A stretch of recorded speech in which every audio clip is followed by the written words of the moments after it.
निरंजन। जय बाबा गुरु गोरक्षनाथ। भिक्षान देही, भिक्षान देही। अरे बाबा, राउर चेहरा तो कुछ जानल पहचानल लगता। हाँ बहन, हम तो हरू है भाई बानी, जौन राखी के दिन वादा कैले रहनी कि दुनिया के कोनो कोना में रहब, लेकिन तोहरा शादी के दिन जरूर आई बहन।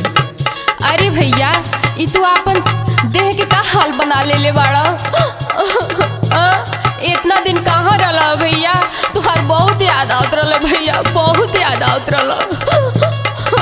जवन भगवान के मंजूर रही बहन उहे न होई। जोगावा रमावला में भइला तुली,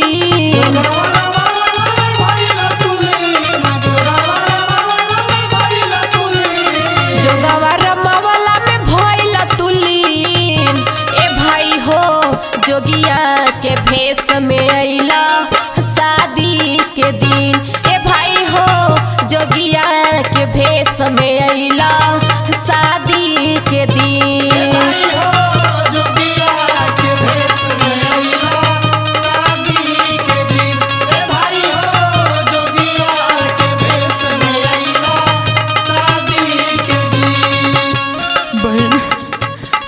बड़ी याद आत रहे बहन, दिन ना कटत रहे बहन।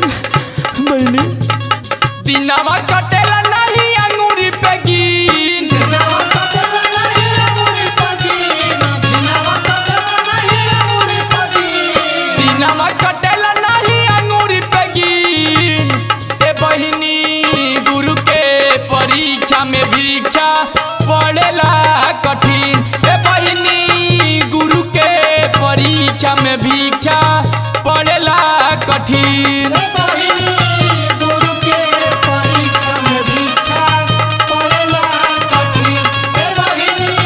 गुरु के परीक्षा में भिक्षा पड़ेला कठिन।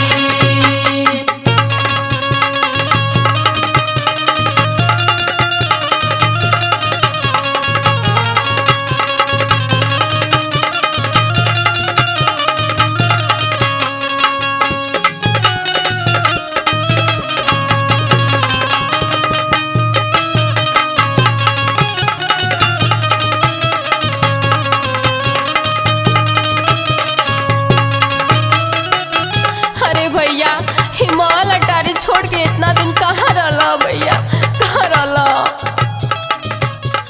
कैसे भूला गइल महल अटरिया, कैसे भूला गइल महल अटरिया, कैसे भूला गइल महल अटरिया। शोभे नाही तोहरा को सरंगी गुदरिया, शोभे नाही तोहरा को सरंगी गुदरिया, शोभे नाही तोहरा को सरंगी गुदरिया। अरे भैया, ये सब जोग अब से छोड़ दे भैया।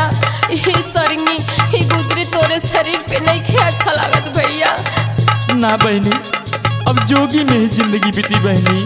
कैसे भूला गइल महल अटरिया, कैसे भूला गइल महल अटरिया, कैसे भूला गइल महल अटरिया। शोभे नाही तोहरा पर सरंगी गुदरिया, शोभे नहीं तोहरा को सरंगी गुदरिया, शोभे नहीं तोहरा। हे भैया, हे भीख मांगला से को दिन पेट भरी भैया, कितना दिन पेट भरी।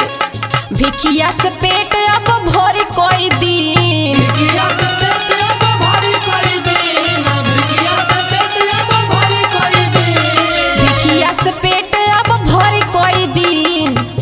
ए भाई हो, जोगिया के भेष में अइला शादी के दिन। ए भाई हो, जोगिया के भेष में अइला शादी के दिन। भाई हो जोगिया के भेष में अइला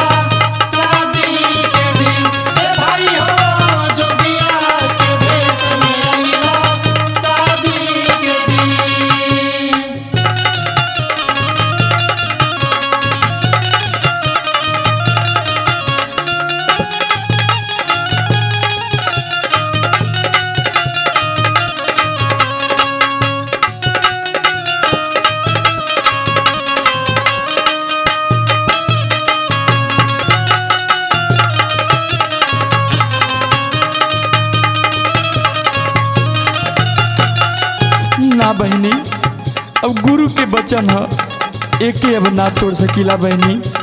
अब जिंदगी हमार गुरु गोरक्षनाथ बाबा के ही दरबार में बीती बहन।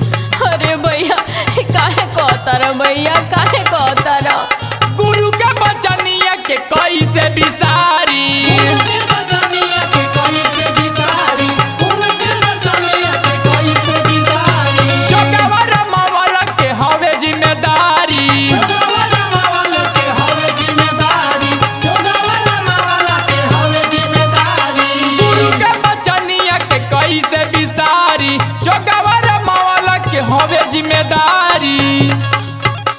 सरबे से जो है ये दिनावा के सीन, सरब से जो है ये दिनावा के सीन, सरब से जो है ये दिनावा के सीन। सरबे से जो है ये दिनावा के सीन। ए बहिनी गुरु के परीक्षा में भिक्षा पड़ेला कठिन। ए बहिनी गुरु के परीक्षा में भिक्षा